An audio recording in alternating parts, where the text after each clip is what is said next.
If humor equals tragedy plus time, then few places in history were funnier than ancient Mesopotamia. Hoda Kotb is opening up about her diagnosis. The 56-year-old Today co-anchor made an appearance on The Drew Barrymore Show on Friday, October 16. Photos. Check out the latest pics of Hoda Kotb during her appearance. She spoke on going public with her breast cancer diagnosis years ago. It's funny, sometimes it's easy to share the good stuff but you don't want to share the crummy stuff, and having kids was a great joy for me and sharing that was effortless for me, she explained. When I was sick at one point, when I was working at NBC with breast cancer, I was determined to put that deep in my pockets and not share that because I didn't want to be that person. Or should we say Messed-up-otamia? Here, tragedy plus time equals dad joke. This wasn't just any old place, but the birthplace of civilization, situated in the Tigris and Euphrates river system where present-day Kuwait, Turkey, Syria, and Iraq now reside, per history. This pivotal region gave us Gilgamesh, massive marvels of architecture, and a major legal philosophy. I remember distinctly meeting someone on a plane and he asked me why I was wearing a compression sleeve on the plane, and I told him that I had cancer, but I said to him, "But I hope that's not how you remember me." And he said, "What's wrong with you? Having cancer is part of you. It's like working at NBC or getting married or graduating college. Let me give you some advice and you can go to sleep. Don't hog your journey, it's not just for you," she continued. I sat there in that moment with a complete stranger and realized I had just changed the path of my life. Ancient Mesopotamia might also give you nightmares about brutal rulers, apocalyptic disasters, and unsurvivable diseases. You know, comedy fodder. For those of you longing to explore the dark side of early civilization, this article can help fulfill that need. He said, "You can put your stuff deep in your pockets and take it to your grave, or you can help someone. Sadly, it won't be very comedic, but at least you know the sadness will eventually be hilarious. Those are your choices, A or B, choose." When he said that, I was so struck by the fact that I wanted to hide the bad parts of my life, and suddenly I felt lifted and lighter, and I mentioned it at work when I had kept it a secret. I said it out loud, and all of a sudden I found it really was helping people. In the meantime, while you won't find any gut-busting punchlines, you might get hit with some facts that make your stomach feel funny. Here are some of the messed up things that took place in ancient Mesopotamia. Ur's death pit. If ancient Mesopotamia was the birthplace of civilization, then Sumer, located in present-day Kuwait and southern Iraq, was where civilization learned to walk, write, and ride a bike. It shaped me. It didn't define me, but you can still help people with that. Hoda on why she decided to share her cancer diagnosis. Admittedly, bikes didn't exist yet, but according to history, the Sumerians likely invented the world's first two-wheeled chariot, the first writing system, mass-produced bricks, the foundations of mathematics, metallurgy, and other world-changing inventions. Sumer is also where Earth's first cities were likely built, per the Ancient History Encyclopedia. Sumer's capital was Ur, which some believe was home to the biblical patriarch Abraham before he resettled in Canaan. It was also home to patriarchal kings who linked themselves to gods and superhuman figures like Gilgamesh and likened their subjects to children. Ur's royalty commanded so much devotion and obedience that when monarchs died, the members of their court were forced to die, too, in what an anthropologist Dr. Janet Monge compared to mass murder. These royal corpses received elaborate burials, the largest example of which was the Great Death Pit, according to the Ancient History Encyclopedia. Some experts have argued that the guards and servants who were killed on behalf of dead monarchs died, serenely, after drinking poison. But that still sounds awful, and more importantly, there's evidence that these victims were stabbed in the head with a spike, which sounds the opposite of serene. Babylon's bloodthirsty judges and unequal justice. National Geographic called Babylon the jewel of the ancient world. The city boasted stunning structures such as the Hanging Gardens, which were so unreal that they likely never existed. Located 60 miles south of present-day Baghdad, Babylon overtook Ur as the most powerful city in southern Mesopotamia during the 2nd millennium BC. It would be sought and conquered by some of history's greatest rulers, including Alexander the Great. Babylon's first batch of kings came from nomadic clans known as the Amorites, the greatest of which was Hammurabi. Hammurabi has become synonymous with the expression, an eye for an eye, known more formally as, lex talionis, the law of retributive justice, according to history. That tit-for-tat philosophy was embodied in the Code of Hammurabi, the first legal code ever written. In principle it sounds simple: blind 2 people, and you'll somehow have 4 of your eyes gouged out. In practice it was horrific. Penn State University observed that Babylonian judges were particularly enthusiastic about handing out severe punishments, which included hacking off hands, cutting off noses, and ripping out hearts. Despite the eye for an eye mindset, justice wasn't blind. The level of retribution an offender faced depended on the social status of the criminal. A doctor who killed a wealthy patient might have a hand chopped off, but if the deceased was a slave, the doctor only owed monetary compensation. The poisoned fields of Mashkan Shapir doesn't have the same name recognition as a historical juggernaut like Babylon. But as the New York Times detailed, this ancient Iraqi city once rivaled Babylon in importance. Lying 90 miles southeast of modern-day Baghdad, Mashkan Shapir was technically controlled by the city-state Lasara but emerged as a militarily strategic location and a bustling hub of trade and manufacturing. Its economic heyday started around 2050 BC and lasted for about 3 centuries. But Mashkan Shapir lost its rivalry with Babylon and became a lost city in general. The place went out in a blaze, but not a glorious one. One of the contributors to Mashkan Shapir's demise was the very irrigation system that helped it thrive. As outlined in the Triangle of Trade, in the cradle of civilization, irrigation had a catch-22 characteristic. Irrigation waters left to settle in the fields evaporated, resulting in a salty residue that poisoned plants. But attempting to drain the water would have caused erosion. The death blow to Mashkan Shapir was arguably dealt by death itself. The city fell into Babylonian hands in the 18th century BC. Babylonian Emperor Hammurabi died in 1750, inciting insurrections throughout the region, according to UPI. Dikes and dams were destroyed and cities, including Mashkan Shapir, were burned.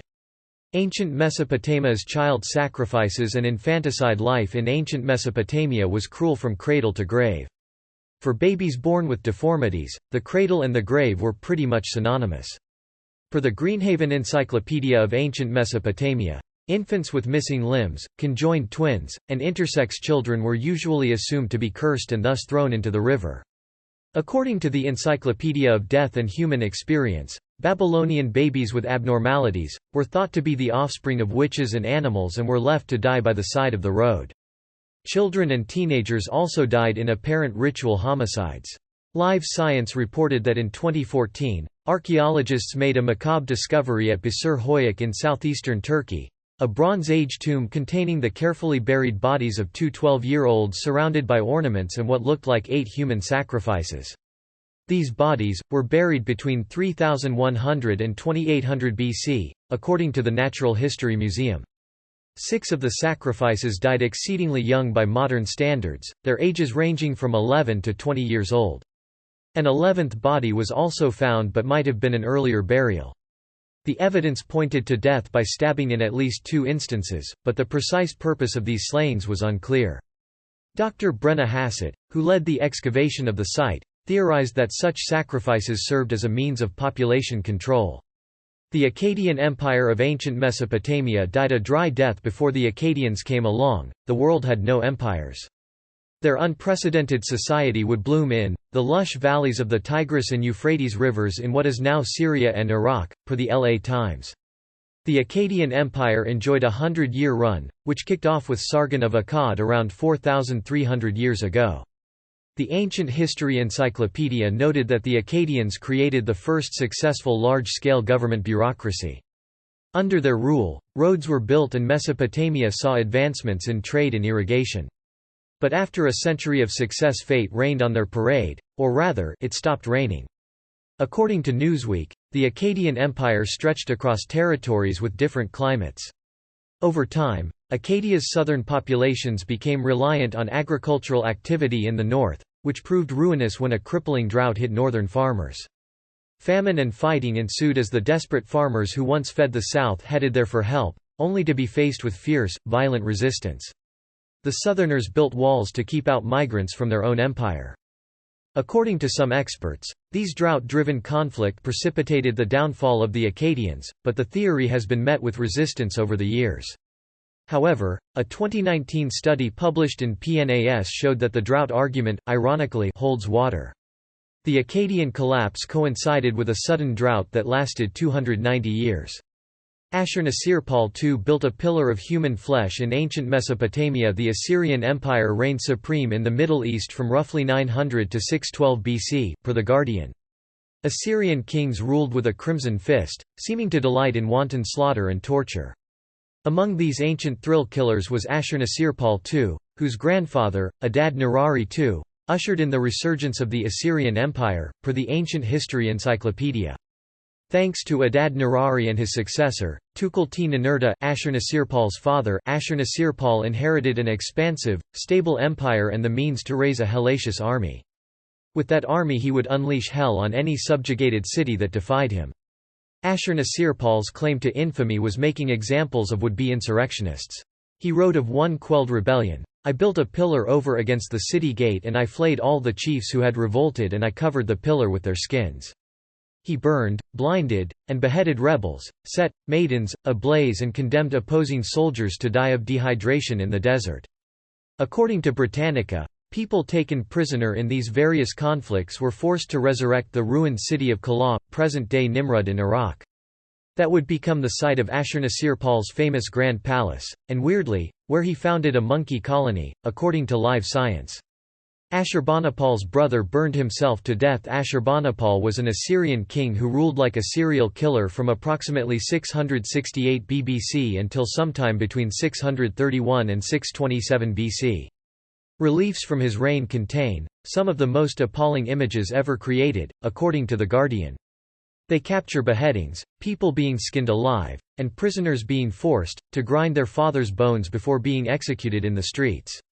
Ashurbanipal's brags made him sound like a sadistic trophy hunter who collected human pelts.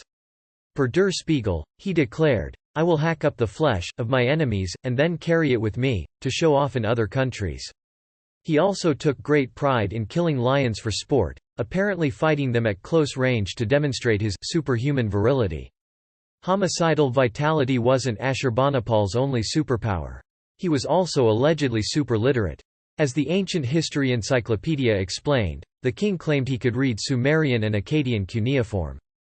He erected an impressive library, which held the Babylonian epic of Gilgamesh. That library would be buried under the rubble of Ashurbanipal's palace, which burned down during the collapse of the Assyrian Empire.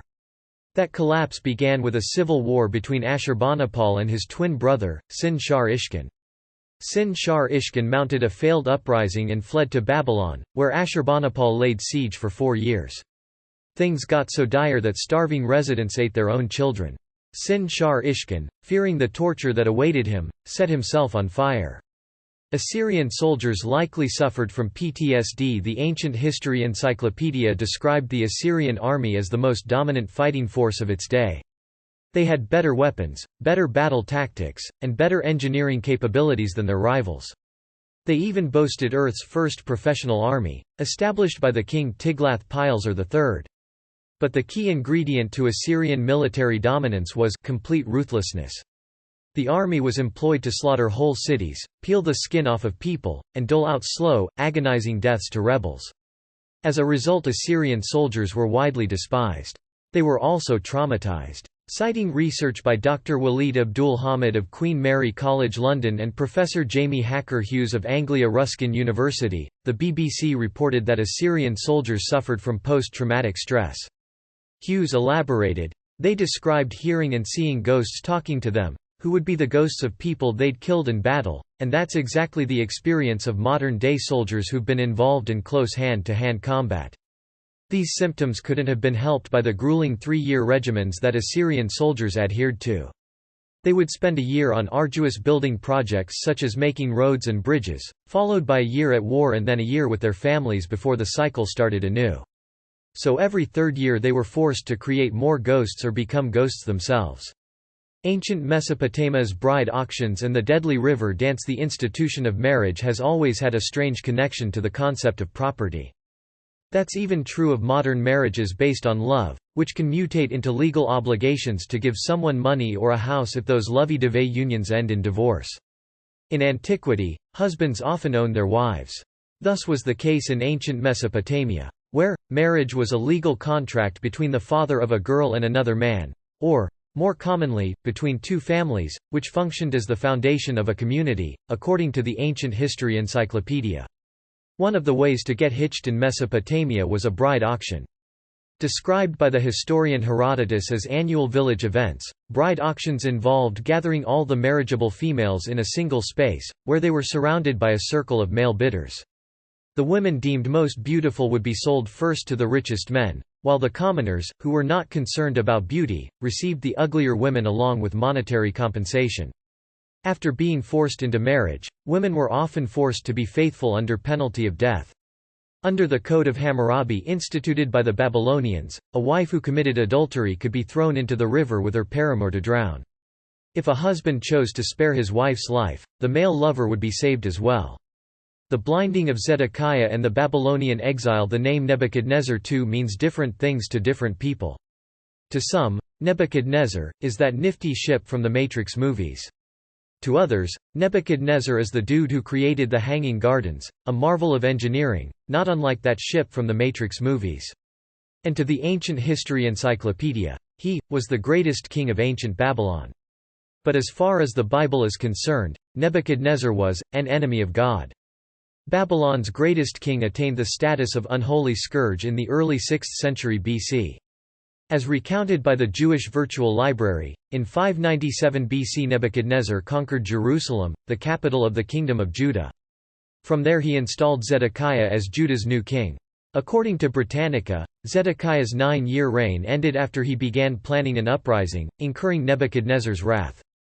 The Babylonian king forced Zedekiah to watch the executions of his own sons, which was one of the last things he would ever see. Afterward Zedekiah was blinded and carried in chains to Babylon. He would die a prisoner. His vengeance not yet complete, Nebuchadnezzar reduced Jerusalem to rubble, burned its temple. In keeping with Mesopotamian tradition, he also deported thousands of Jews to Babylon, an event dubbed the Babylonian exile, the Babylonian captivity. As the Jewish Virtual Library described, the exile left deep psychological scars. Jews in Babylon questioned their covenant with God and blamed their own impurity for their plight. In ancient Mesopotamia, people's illnesses were blamed on sins. Whoever said ignorance is bliss didn't know what they were talking about. Ignorance is terrifying, especially when you're sick. Unfortunately for ancient Mesopotamians, doctors knew next to nothing about how human bodies worked and even less about the illnesses that killed those bodies. This was partly due to religious taboo, the Ancient History Encyclopedia explained. Religious norms prevented doctors from dissecting human corpses, which is ironic, considering that if a physician failed to cure an illness, their hand might be amputated as punishment. Docs could slice and dice dead animals, but Mesopotamians dissected only the liver and lungs of perfectly healthy animals for divinatory purposes. Diseases were treated as acts of divine retribution for wrongdoing. When someone fell ill, a doctor's first course of action was to determine what sin the patient committed so that they could hopefully find a way to appease the upset deity, which was by no means guaranteed. This must have added an extra layer of horror to the already awful diseases that ravaged Mesopotamian populations. As described in daily life in ancient Mesopotamia, tuberculosis devastated the region around the 2nd millennium BC. People were also often afflicted with the pneumonic and bubonic plagues, typhus, and smallpox. The highly populous south suffered the most. To give a sense of just how dire their plight was, the Akkadian word for epidemic translated to certain death. Sumerians used gods to justify slavery in ancient Mesopotamia. History is littered with examples of people using superstition and religion to lord it over other human beings. Time noted that American slaveholders tried to justify slavery by citing the Bible story about Canaan being cursed with servitude after seeing his father Noah of Ark fame drunk. King James I asserted that kings are divine in their own right and that it's seditious to disagree with them. Go back even further and you'll find that this tactic is as old as civilization itself. The Oriental Institute of the University of Chicago observed that ancient Mesopotamia was, among the earliest civilizations, to have a god-king. The first Mesopotamian ruler to proclaim himself a god-king was Naram-Sin of Akkad, who ruled the Akkadian Empire sometime around 2300 BC. That's extremely convenient, considering that Mesopotamians believed Human beings were created as co-laborers with the gods to maintain order and hold back chaos, according to the Ancient History Encyclopedia. That mindset might also explain the Sumerians' views on slavery. Penn State University wrote kings deployed bands of men out to plunder neighboring city-states in the hill country in order to acquire slaves, whose back-breaking labor formed the backbone of empire building. Rulers relied on the rationale that the gods had effectively given them dominion over inferior people, as demonstrated by successful conquest. The rest is history repeating itself.